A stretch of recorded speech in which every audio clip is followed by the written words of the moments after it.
Bienvenidos a Expreso de Oriente, soy Gabriel Colchen y esto es lo que veremos hoy. Gaza respira en medio del cese el fuego.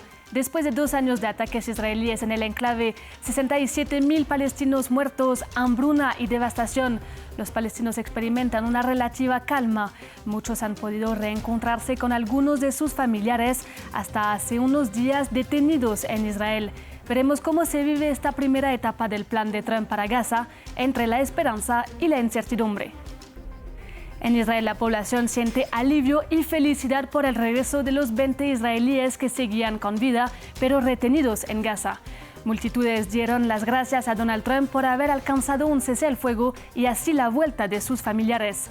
Sin embargo, las familias de las víctimas mortales presionan para recuperar la totalidad de los cuerpos de quienes murieron en el enclave.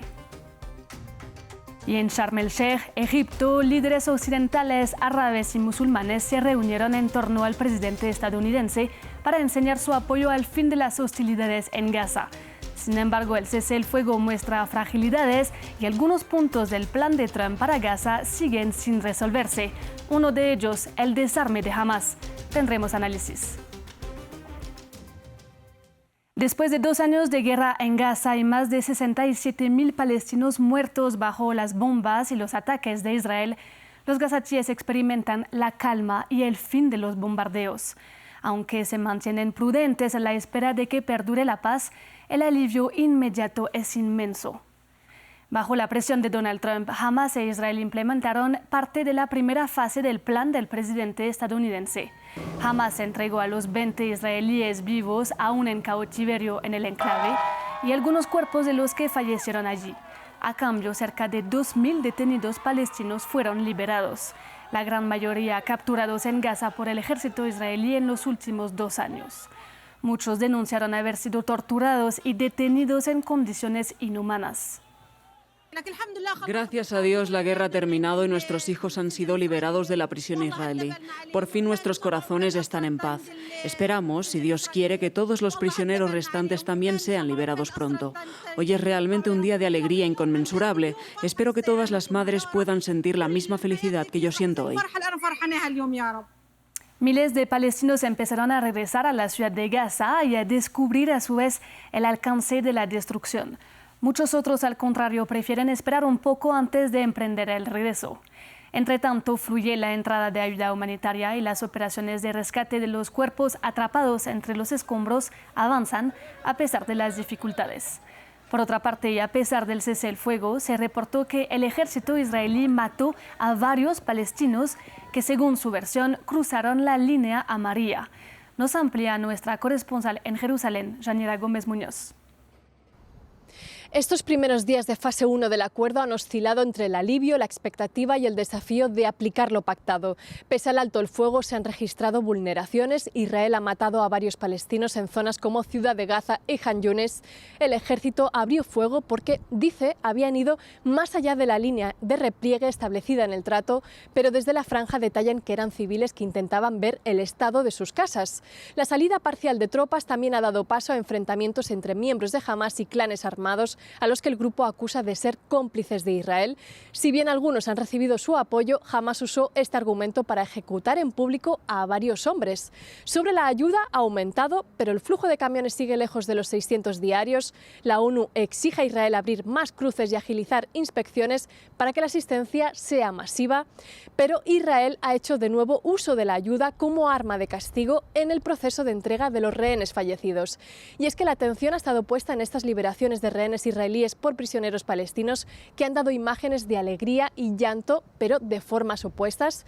La plaza de los rehenes de Tel Aviv se llenó de ciudadanos siguiendo el reencuentro de los 20 secuestrados con sus familias y de vítores a Trump, al que aquí se ha elevado a la categoría de rey de Israel. La felicidad, eso sí, no es completa porque esperan a todos los cautivos fallecidos. Israel denuncia la demora como una violación del acuerdo, pero el texto que firmó contempla lo difícil que es, en medio de la destrucción, hallar todos los restos y Cruz Roja advierte que puede llevar mucho tiempo. En respuesta, Israel está demorando la entrega de cuerpos de fallecidos gazatíes que tienen su poder y estaban en el trato. Los palestinos recibieron con emoción a más de 1.900 presos, la mayoría tenían signos de maltrato y tortura frontera. 1.718 fueron detenidos por Israel en Gaza y al volver la vieron devastada, con hospitales que no pueden darles plena atención, y algunos se enteraron de la muerte de seres queridos. Pasamos ahora a Israel porque, como nos contaba nuestra corresponsal, la población vivió un día histórico y fuertes emociones con el regreso de los 20 israelíes vivos que seguían en cautiverio en Gaza. El 13 de octubre, y después de 2 años de espera, con manifestaciones semanales para pedir la liberación de sus seres queridos, las familias finalmente se reunieron con los suyos, aunque aún faltan los cuerpos de quienes murieron en Gaza. Escuchemos al hermano de Alon Ohel, tomado como rehén mientras huía del Festival Noah. Estaba muy nervioso por verlo por primera vez y fue muy emocionante y conmovedor. No hay palabras para describir cómo nos sentimos. El mejor día de mi vida, de verdad. Para los israelíes, Donald Trump fue la mente que logró la liberación de los cautivos al ejercer presión sobre el primer ministro Benjamin Netanyahu. En la Knesset, el presidente estadounidense fue aplaudido una y otra vez por los diputados en su largo discurso. El magnate se felicitó de haber alcanzado la paz entre Hamas e Israel y reconoció lo desafiante de convencer a Netanyahu de parar los bombardeos en Gaza.